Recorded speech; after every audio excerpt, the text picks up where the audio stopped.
नमस्कार, झारखंड समाचार में आप सबों का स्वागत है। आइए जानते हैं झारखंड की छोटी बड़ी मुख्य खबरों को। मां शारदा की पूजा की तैयारी जोरों पर, विद्यार्थियों में दिख रहा है उत्साह।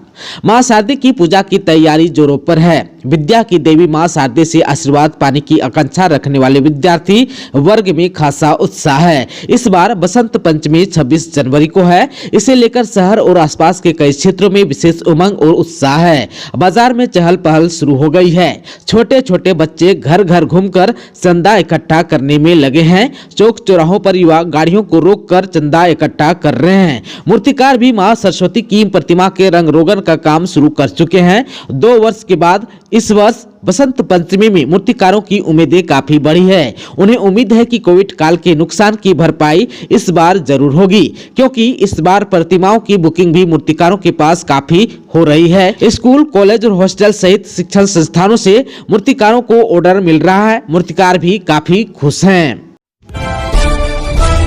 झारखंड में बिहार की तर्ज पर होगी 50,000 शिक्षकों की नियुक्ति। शिक्षा मंत्री जगन्नाथ महतो ने कही बड़ी बात। झारखंड के प्राथमिक और मध्य विद्यालयों में शिक्षकों की नियुक्ति की प्रक्रिया को लेकर विभागीय स्तर पर जल्द निर्णय लिया जाएगा।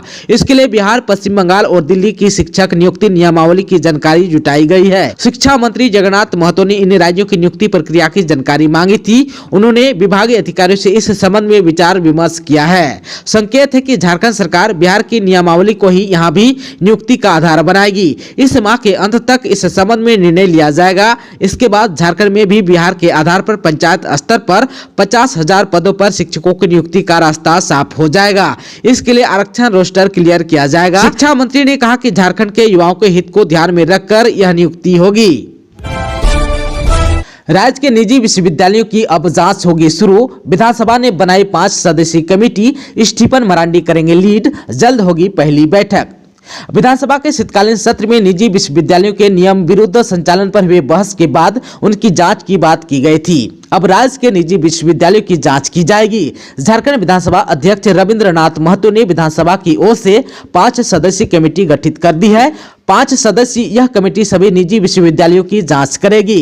कमेटी के जिम्मे होगा कि वे देखेंगे कि निजी विश्वविद्यालय यूजीसी और राज्य सरकार की ओर से तय किए गए नियमों के मुताबिक संचालित हो रहे हैं या नहीं। कमेटी को इस जांच की रिपोर्ट विधानसभा को सौंपनी होगी। झारखंड विधानसभा अध्यक्ष रविंद्रनाथ महतो ने इस काम के लिए 5 सदस्यीय कमेटी बनाई है। इस कमेटी की कमान झामुमो के विधायक स्टीफन मरांडी को दी गई है। इस कमेटी में विनोद सिंह, केदार हजरा, लंबोदर महतो, रामचंद्र सिंह कमेटी के अन्य सदस्य बनाए गए हैं। इसी कमेटी को जांच के बाद अपनी रिपोर्ट विधानसभा को सौंपनी है। एक्शन मोड में आया स्कूली शिक्षा एवं साक्षरता विभाग। राज्य के 500 से अधिक पारा शिक्षकों पर FIR की तैयारी। गलत प्रमाण पत्र से नौकरी करने वालों से होगी मानदेय वसूली। राज्य सरकार 60,000 से अधिक पारा शिक्षकों के लिए विशेष नियमावली तो बना दी है, पर इसके साथ ही सख्ती भी लाना शुरू कर दी। झारखंड शिक्षा परियोजना ने सभी जिलों को पत्र लिखा है। इस पत्र में कहा है कि वैसे पारा शिक्षक जिन्होंने फर्जी प्रमाण पत्र के आधार पर नौकरी कर रहे हैं या नौकरी की है, उन पर FIR और मानदेय वसूली जैसी कार्रवाई की जाएगी। इसके लिए सभी जिलों को अपने यहाँ से पारा शिक्षकों की रिपोर्ट भेजने के लिए कहा गया है। परियोजना के निदेशक किरण पासी ने कहा है कि अभी पारा शिक्षकों के प्रमाण पत्रों की जाँच चल रही है। इसमें कई पारा शिक्षकों के प्रमाण पत्र में गड़बड़ी पाई गई है। ऐसे शिक्षकों पर अब कार्रवाई की जाएगी। झारखंड एकेडमिक काउंसिल की ओर से पारा शिक्षकों के लिए आकलन परीक्षा ली जानी है। इस परीक्षा से पहले पारा शिक्षकों के प्रमाण पत्र की जांच पूरी होनी है। जांच की प्रक्रिया चल रही है। इस जांच के दौरान राज्य भर के 500 से अधिक पारा शिक्षकों के प्रमाण पत्र में गड़बड़ियां सहित कई शिकायतें भी आई है। ऐसे शिक्षकों पर अब कार्रवाई करने के लिए सभी जिला के शिक्षा प्रमुखों को पत्र भेजा गया है, जिसमें कहा गया है कि 31 जनवरी तक अपने अपने जिले से रिपोर्ट भेजें। शिक्षा परियोजना इसी रिपोर्ट के आधार पर पारा शिक्षकों पर FIR से लेकर मानदेय वसूली करने का काम करेगी।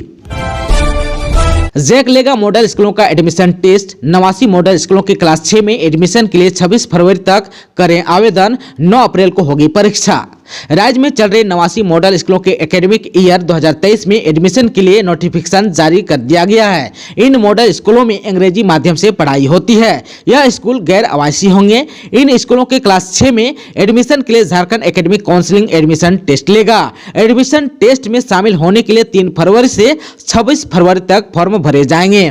झारखंड एकेडमिक काउंसिल ने इस परीक्षा में शामिल होने के लिए कुछ पात्रता निर्धारित की है। इस पात्रता के अनुसार आवेदक की उम्र 1 अप्रैल 2023 को न्यूनतम 10 साल और अधिकतम 12 साल होना चाहिए। किसी भी स्कूल के क्लास 5 या 6 में पढ़ने वाले छात्र आवेदन कर सकते हैं। वैसे छात्र जिन्होंने 5वीं क्लास में पढ़ाई छोड़ दी है वह भी इस परीक्षा में बैठ सकते हैं। यह परीक्षा पूरी तरह निःशुल्क ली जाएगी। परीक्षा फॉर्म भरने के लिए या परीक्षा देने के लिए किसी तरह का शुल्क नहीं लिया जाएगा। इस परीक्षा में शामिल होने के लिए उम्मीदवारों को जैक की आधिकारिक वेबसाइट से एप्लीकेशन भरना होगा। उसके बाद यह एप्लीकेशन जिला शिक्षा पदाधिकारी की ओर से अनुमोदित किया जाएगा। जिला शिक्षा पदाधिकारी 4 फरवरी से 28 फरवरी तक आवेदन का अनुमोदन करेंगे। एडमिशन की परीक्षा 9 अप्रैल को ली जाएगी। परीक्षा में शामिल होने के लिए ऑनलाइन प्रवेश पत्र 2 अप्रैल को जारी किया जाएगा। मॉडल स्कूल के क्लास 6 में एडमिशन मेरिट लिस्ट के आधार पर होगा। नामांकन में राज्य के जिला स्तरीय आरक्षण की नीति का पालन किया जाएगा। मेधा सूची का निर्माण जिला स्तर पर होगा। एक स्कूल में 40 स्टूडेंट का एडमिशन होगा। मेरिट लिस्ट के आधार पर एडमिशन की प्रक्रिया पूरी होने के बाद भी अगर सीटें रिक्त रह जाती है तो उन स्कूलों में एडमिशन विद्यालय प्रबंधन समिति के माध्यम से उस क्षेत्र के आने वाले बच्चों के बीच प्रवेश परीक्षा के माध्यम से की जाएगी। देवघर में होगी प्रदेश भाजपा कार्य समिति की बैठक। आज सुबह 10 बजे शुरू होगी बैठक। राजनीतिक प्रस्ताव सहित भविष्य की रूपरेखा होगी तय। झारखंड प्रदेश भाजपा बाबा दरबार से भविष्य की रूपरेखा तय करेगी। वहीं अब तक के लिए कार्यों की समीक्षा भी करेगी। इसके लिए आज से देवघर में प्रदेश भाजपा का जुटान होने वाला है। यहां प्रदेश भाजपा के कार्य समिति की 2 दिवसीय बैठक होगी। यह बैठक 24 जनवरी यानी कि मंगलवार तक चलेगी। इस 2 दिवसीय कार्य समिति की बैठक की अध्यक्षता प्रदेश अध्यक्ष और सांसद दीपक प्रकाश करेंगे। इस बैठक के लिए मेहर रिसोर्ट में व्यवस्था की गई है। आज यानी कि 23 जनवरी को बैठक की शुरुआत सुबह 10 बजे के करीब होगी। इसमें प्रदेश भाजपा के पदाधिकारी शामिल होंगे। वहीं दोपहर 2:30 पर कार्य समिति का विधिवत उद्घाटन होगा। अगले दिन 24 जनवरी की दोपहर 12 बजे इसका समापन होगा। इसी दिन बैठक के समापन के पूर्व राजनीतिक प्रस्ताव भी पास किए जाएंगे। बैठक में विधायक दल के नेता एवं पूर्व मुख्यमंत्री बाबूलाल मरांडी, प्रदेश प्रभारी एवं सांसद लक्ष्मीकांत वाजपेयी, केंद्रीय मंत्री अन्नपूर्णा देवी सहित क्षेत्रीय संगठन महामंत्री नागेंद्र त्रिपाठी और अन्य प्रमुख नेता भी शामिल रहेंगे। चाईबासा में नक्सली और सुरक्षा बल में मुठभेड़, मौके से राइफल, मैगजीन सहित कई हथियार हुआ बरामद। पुलिस और सुरक्षा बल में शनिवार की रात मुठभेड़ हो गई, जिसमें दोनों ओर से 30 से 35 राउंड फायरिंग की गई। सुरक्षा बलों को भारी पड़ता देख नक्सली जंगलों का फायदा उठाकर भाग खड़े हुए। आप सबको बता दें कि नक्सलियों को पकड़ने के लिए सुरक्षा बल द्वारा लगातार अभियान चलाया जा रहा है। वहीं सर्च अभियान के दौरान शनिवार रात को पुलिस और नक्सलियों में मुठभेड़ हो गई, जिसके बाद नक्सली मौके से फरार हो गए। सर्च अभियान के दौरान पुलिस को एक राइफल, एक मैगजीन, जिंदा गोली समेत अन्य सामग्री भी बरामद हुई है। इस संबंध में जानकारी देते हुए पुलिस अधीक्षक आशुतोष शेखर ने कहा कि गुप्त सूचना मिली थी कि जिकी लता, कोनसिया और होवांगडी के सीमावर्ती जंगलों में PLFI के सक्रिय नक्सली एरिया कमांडर रोड़े और लंबू अपने दस्ता सदस्यों के साथ घूम रहा है। सूचना के सत्यापन के बाद CRPF 94 बटालियन और चाईबासा जिला पुलिस ने संयुक्त कार्रवाई करने की ठानी। अनुमंडल पुलिस पदाधिकारी सह सहायक पुलिस अधीक्षक के नेतृत्व में सर्च अभियान निकाला गया। सर्च अभियान के क्रम में शनिवार रात करीब 10 से 11 बजे के बीच में 5 से 6 संदिग्ध को हथियार के साथ घूमते देखा गया। नक्सली पुलिस पार्टी को देखते ही उन पर गोली चलाने लगे, जिसके बाद पुलिस की ओर से भी जवाबी कार्रवाई की गई। करीब 10 से 15 मिनट तक दोनों ओर से गोली चलती रही। करीब दोनों ओर से 30 से 35 राउंड गोलियां चली। फायरिंग बंद होने के बाद पूरे एरिया को घेर कर सर्च किया गया। सर्च के दौरान 315 बोर की राइफल मैगजीन के साथ एक 9 mm का लोडेड मैगजीन बरामद की गई। वहीं नक्सलियों के गिरफ्तार के लिए सर्च अभियान अभी भी जारी है। झारखंड में बोले ऊर्जा सचिव आलोक कुमार, बन्नादाग से हजारीबाग तक रेल लाइन होगी डबल। केंद्रीय ऊर्जा मंत्रालय के सचिव आलोक कुमार और संयुक्त सचिव पीयूष सिंह ने बड़कागांव स्थित नेशनल थर्मल पावर कॉरपोरेशन के पकरी परवाडी कोयला खनन परियोजना का दौरा किया। ऊर्जा सचिव ने कहा कि हमें बढ़ती ऊर्जा की जरूरतों को पूरा करने के लिए निरंतर मेहनत करनी होगी। बन्नादाग रेलवे साइडिंग से हजारीबाग रेलवे स्टेशन तक रेल लाइन को डबल भी किया जाएगा। एनटीपीसी और रेलवे विभाग मिलकर जल्द से जल्द इस काम को पूरा करवाएं। उन्होंने कहा कि हजारीबाग जिला प्रशासन को कोयला खनन क्षेत्र में जमीन संबंधित समस्या का शीघ्र निपटारा करना होगा। जो भी रुकावट है उसे दूर करें, केंद्रीय परियोजना को समय पर पूरा कराएं। दोनों अधिकारियों ने बनादाग रेलवे साइडिंग का भी निरीक्षण किया। आप सबको बता दूं कि यहां से रेलवे रेक द्वारा देश भर के थर्मल पावर प्लांट में कोयला की सप्लाई की जा रही है। निरीक्षण के दौरान सचिव ने विकास कार्यों का जायजा लिया। पकरी बरवाडी कोल माइंस में महिला डंपर ड्राइवरों से मुलाकात की और उनके कार्यों के बारे में जाना। ऊर्जा सचिव ने महिला डंपर ड्राइवरों के बेहतरीन कार्यों की प्रशंसा करते हुए कहा कि आप सब समाज के लिए उदाहरण हैं। झारखंड के इस जिले में मनरेगा में फर्जीवाड़ा, मजदूरों को ना योजना और जगह की है जानकारी, फिर भी मिल रही है मजदूरी।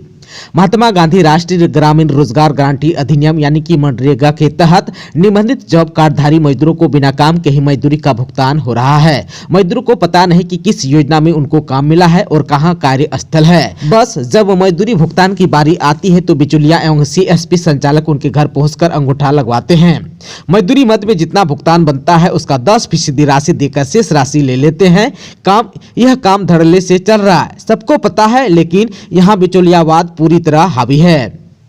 आप सबको बता दूं कि मनरेगा के तहत हर क्षेत्र में बिचौलिया सक्रिय है। इनका गैंग ही योजनाओं का क्रियान्वयन कराते हैं। लाभुक का नाम अलग अलग होता है, मजदूरों का नाम भी मास्टर रोल में अलग अलग होता है, लेकिन काम कुछ खास लोगों से कराया जाता है। बहुत सारे काम मशीन से ही होता है। लगभग हर जॉब कार्डधारी का खाता सीएसपी में खुला हुआ है। मजदूरी का भुगतान भी ऑनलाइन उनके खाते में होता है। सीएसपी संचालन एवं बिचौलिया सारी राशि निकाल लेते हैं। मोटा तो लाभुक का ही होता है, लेकिन राशि बिचौलिया के पास चला जाता है। सामग्री की आपूर्ति भी बिचौलिया गैंग ही करता है।